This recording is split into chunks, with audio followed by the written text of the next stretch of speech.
Kita akan mulai IOL implantasi. Jadi ini yang terakhir ya.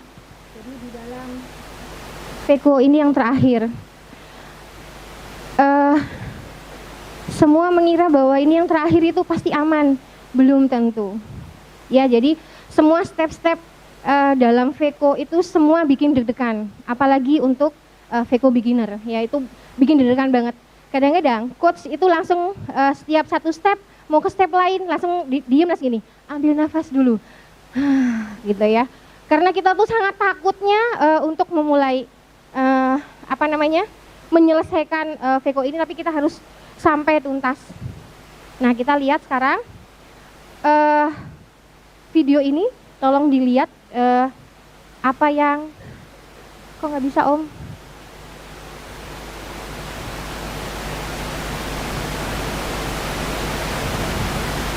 Iya, kita lihat IOL implant, coba diperhatikan.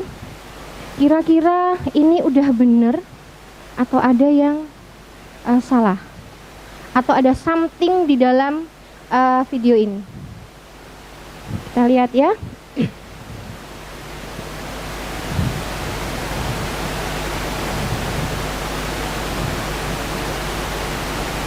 Nah, oke, sampai di sini. Nah, kira-kira bisa masuk nggak ini IOL-nya? Bisa masuk sampai ke back nggak? Enggak, why? Kenapa nggak masuk? Masih di chamber yang belakang, haptik belakang masih di chamber. Oke, why? Kenapa dia tidak bisa masuk? Kenapa dia tidak bisa muter? Oke. Waktu iya kurang miring, ada lagi? Viskonya kurang banyak. Apa lagi? Ada lagi yang lain? Viskonya kurang banyak. Oke. Ada lagi yang lain? Kita lihat itu.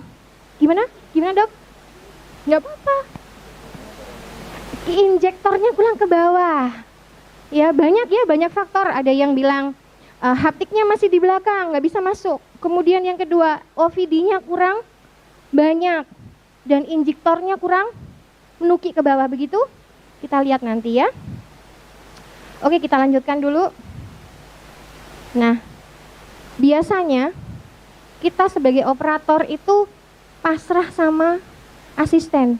Asisten yang masukkan IOL ke dalam cartridge. Sebaiknya belajar sendiri memasukkan IOL dalam cartridge, ya. Jadi belajar supaya tahu dan tidak menyalahkan orang lain.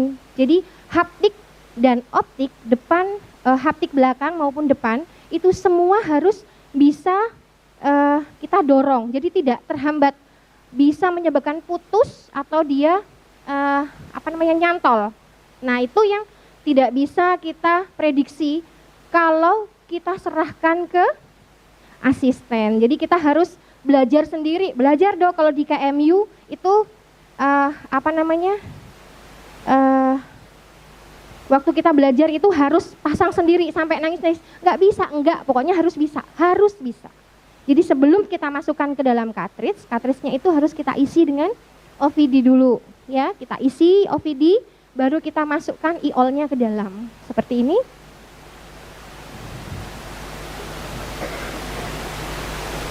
Oke. Ini jadi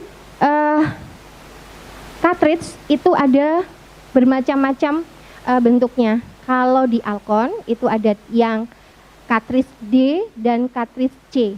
Jadi itu tergantung diameter dari insisinya. Kalau kita mau yang D itu berarti 2,2. Kalau yang C 2,75. Jadi tergantung kita mau pakai yang mana.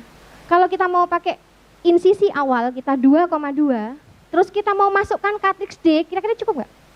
Nggak cukup. Jadi pasti kita akan lebarkan. Jadi kalau kebalikan sih boleh, nggak masalah. Karena ujung dari cartridge itu harus masuk ke dalam supaya kita bisa injek IOL-nya ke dalam, ya. Jadi nah, seperti ini. Ini ada lekukan di sini, ya. Di sini, ini dan sini, ini harus tertanam di dalam semua, Dok. Ini IOL-nya, optiknya maaf, ini haptik anterior dan posterior, ini harus terbenam semua ke dalam. Jadi kayak ada selokan begitu, kita lihat. Nah, dimasukkan ke dalam. Nah, ya. kemudian kita tekuk sedikit, itu sudah ada visko di dalam situ. Nah, baru kita tutup, kita lihat pada saat kita dorong dia ikut ke depan enggak. Nah, berarti tidak ada yang terjepit di wingnya. Pada saat kita tutup dia tidak terjepit. Oke. Nah, sekarang penting, sangat penting, itu bagnya itu terisi penuh, ya, terisi penuh oleh LVD. Hati-hati kalau dia tidak terisi penuh, kita bisa menusuk kapsul posterior. Kemudian kita harus menghindari ada kerusakan di Descemet membran, kemudian ada di endotel ataupun iris dan posterior kapsul. Ini juga kita sangat hati-hati. Kayaknya dari mulai awal sampai terakhir kok hati-hati terus aja ya, belum tangannya, belum matanya, belum telinganya, belum kakinya. Untuk Veko beginner memang nggak bisa semudah itu. Jadi kita harus belajar dulu. Belajar kaki, belajar tangan. Nanti untuk telinga itu kita juga bisa mendengarkan. Jadi kalau dia oklusi biasanya bunyi dia. Ting ting ting ting gitu. Nah, itu dia oklusi. Biasanya seperti itu ya. Atau kalau di kaki itu biasanya pindah gigi. Kalau saya menganalogikan pindah gigi seperti kita main nyetir mobil Matic. Gigi 1, 2, 3 itu ada rasanya bergetar dia. Minta aja digedein sama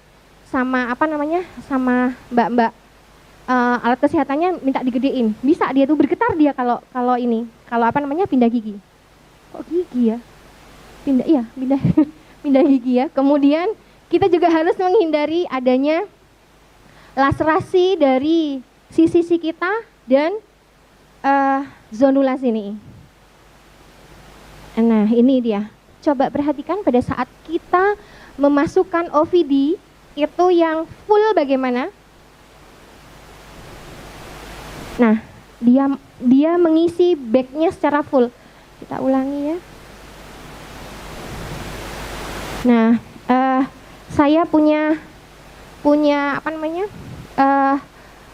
diajarin sama guru saya, itu kalau ngisi di atas iris dulu yang diisi, baru diarahkan ke bawah. Kalau langsung diarahkan ke bawah, belum full, OVD-nya sudah keluar. Jadi atas dulu diisi, kemudian diisi ke bawah. Jadi nanti dia akan bisa, bagnya akan terisi full. Oke, kemudian, nah ini dia. Kita implan IOL-nya. Coba perhatikan. Nah, tadi kita sudah isi dulu. Oke, full. Ya, irisnya dia ke perifer. Kemudian kita masukkan. Ya, kita masukkan arahnya di bawah kapsul anterior. Ya, kemudian bisa dengan tip IA ini kita tekan untuk masuk ke dalam. Tetapi kalau kita menggunakan second instrument, nah ini dia, ya, dengan second instrument seperti ini, second instrument kita masukkan di sebelah kiri. Ini kita masukkan. Nah, mengisi, kemudian ditekan saja.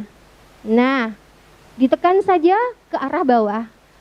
Rata-rata karena Veko beginner itu iris patulanya itu bentuknya mendatar. Jadi tidak ditekan, malah bibir luka terbuka. Akhirnya OVD keluar, kolaps, udah gemeter lagi, isi lagi gitu ya. Yang salah di mana sih? Bukan seperti ini tapi seperti ini. Ininya menukik. Jadi jungkel, pegangnya seperti pegang bolpen. Jadi yang sebelah kiri ini dia jungkel. Jadi ditekan ke bawah. Jadi bukan mendatar seperti itu. Jadi bukan seperti ini, tapi dia menukik ke bawah. Seperti itu. Kita tekan saja. Kalau saya biasanya, kita ulangi. Nah ini coba kita lihat. Ini setelah dimasukkan. Oke. Nah ini second instrument akan menekan. Nah itu menukik. Ya, nggak usah dengan sekuat tenaga, nanti malah jebol itu kapsul posterior. Smooth saja karena kapsul haptik itu sangat lunak, dia akan mengikuti saja. Jadi tidak usah ditekan terlalu full. Oke, selanjutnya ini pemasangan e-all dengan cartridge yang berbeda. Coba perhatikan. Ini pegangnya, ini ada pinset. Pinsetnya bentuknya seperti ini. Yang ada lubangnya ini, jadi dia kayak ada terpotong seperti ini dia menghadap ke bawah, bukan menghadap ke atas. Kalau ini menghadap ke atas, kita tidak bisa memasukkan e-all dalam cartridge. Kita lihat. Nah, kita ambil cartridge-nya, kita taruh dulu di pinggirnya. Ini kita harus bisa pasang sendiri. Nah, coba kita perhatikan, ini haptiknya di atasnya semua. Di atasnya semua, kita dorong. Nah, modelnya ulir. Jadi injektornya bentuknya ulir. Ini punya Alcon. Nah, seperti ini. Kemudian kita putar, tuasnya kita putar. Kita putar, nanti dia akan keluar dari cartridge-nya dan akan mengisi dalam bag. Nah, dia akan mengembang sendiri. Kalau tidak bisa mengembang sendiri, dibantu oleh second instrument dari second port. Nah, setelah itu baru kita IA. Kita ambil OVD-nya, kita ambil semua.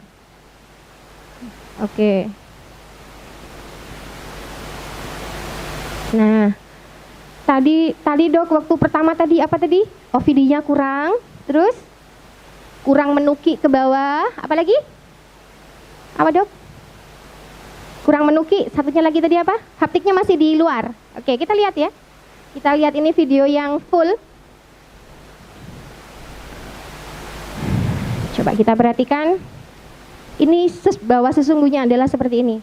Jadi PCR pada saat IA Cortex, ini operator tidak tahu ini kalau sudah ada PCR di sini. Ya, fokus itu, makanya fokus itu penting. Nah, jadi pada saat sebentar ya. Sorry. Maaf. Nah, ini. Nah, oke, ini sudah terbentuk PCR. Kemudian ini Vitrius sudah mulai keluar. Kelihatan, Dok? Ya. Pada saat kita isi, dia mengisi. Nah, itu keluar dia, Vitriusnya. Sudah mulai keluar. Ya, kelihatan ya kalau sudah keluar. Kemudian setelah itu operator tetap berusaha untuk memasukkan e-all. Coba kita perhatikan apa yang terjadi. Nah, ini tadi yang dilihat ya. Nah, ini diinjek. Dia memasukkan e-all di bawah kapsul posterior karena udah PCR. Ini operator masih belum sadar. Ya, dia berusaha untuk memutar. Muternya berarti di mana? Dokter, waktunya Di kurang bawah. 2 menit lagi. Oke. Jadi ini muternya di bawah ya. Jadi terus nanti. Nah, coba ya. Oke. Nah, dia semakin terdorong ke Vitrius, semakin hilang dia nanti. Ini ada rescue yang menyelamatkan, tetapi tidak bisa juga. Dia sudah kadung terdorong ke sana. Nah, sudah goodbye habis ini. Ini kalau yang kayak gini jangan disalahkan pasiennya. Pasiennya ini diem aja kok ini. Nah, ini dicoba. Nah, rescue, SOS tidak berhasil diangkat dan dia semakin terdorong ke bawah.